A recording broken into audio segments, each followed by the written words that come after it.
అంటే ఫోటోలు ఇటాకి వెళ్ళంగానే ఈ అబ్బాయి ఫోటోలు అబ్బాయి, ఈ అబ్బాయి ఏ జాతికి చెందినోడు అని అడగకుండా ఉండటం కోసం బొట్టు పెట్టుకుని వాళ్ళకి కనపడ్డా. ఈడు మనోడే అనుకున్నారు. వాళ్ళందరూ నవగ్రహాల చుట్టూరు తిరుగుతుంటే నేను వాళ్ళతో పాటు కెమెరా తీసుకుని వెంటబడి తిరిగా. వాళ్ళు ఏమనుకున్నారు, వీడు మనతోడు తిరుగుతున్నాడు కాబట్టి వీడు మనోడే అని అనుకున్నారు. వాళ్ళు కొబ్బరి చెప్ప కొట్టేసి కొబ్బరికాయ కొట్టగానే అందరికీ కొబ్బరికాయలు తీసుకొస్తారు, బస్తానండా తీసుకొస్తారు. అక్కడికి ఎంతమంది వచ్చారో, ఎంతమంది మొక్కున్నారో అందరూ తీసుకొస్తారు. అందరూ తల కొబ్బరికాయ ఇస్తారు. నాకు కూడా ఇచ్చారు, నేను కూడా కొట్టా. ఇదే నా ప్రారంభం. నా కుటుంబంలో వాళ్ళు వాటి గురించి తెలియదు కాబట్టి వాళ్ళకి చెప్తే నన్ను ఎక్కడ కొడతారు, ఎక్కడ తిడతారు అని చెప్పి మా అమ్మకి చెప్పేవాడిని కాదు, మా వాళ్ళకి చెప్పేవాడిని కాదు. కొంచెం మొహమాటంగా ఉండేవాడిని. అక్కడ చేసే కార్యాలన్నీ చేసేవాడిని. మన ఊర్లో నా స్నేహితులు నాతో పాటు వచ్చి కొబ్బరి పెడితే తిన్నవాళ్ళు ఉన్నారు, ప్రసాదం పెడితే తిన్నవాళ్ళు ఉన్నారు.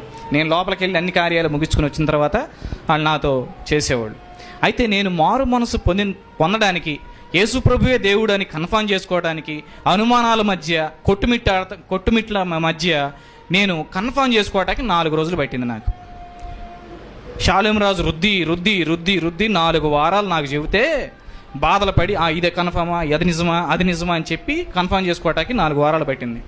5వ వారంలో నేను రక్షణ తీసుకున్న, బాప్తిసం పొందా.